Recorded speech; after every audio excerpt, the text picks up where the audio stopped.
Sa Maria Cristina Madalag Aklan matatagpuan ang isang napakagandang lugar, ang Lake Tinon o kilala sa tawag na The White Rocks, kung saan bubungad ang napakalaking mga puting bato sa ilog o mas kilalang tawag na suba.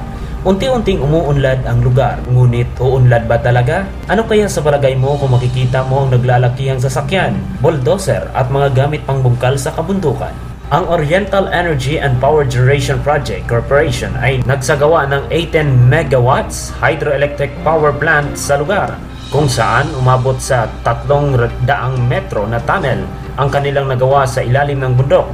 Ang DENR Aklan naglabas ng pahayag matapos malaman na maraming puno ang napinsala simula noong Abril na kung saan malaki itong kapagkasira sa natural nating kalikasan.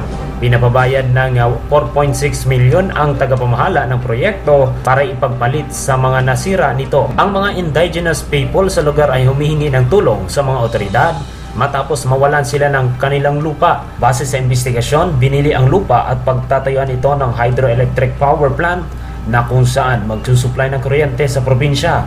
Sa ngayon, tigil operasyon ang Oriental Energy and Power Generation Project Corporation sa ginagawang hydroelectric power sa naturang lugar.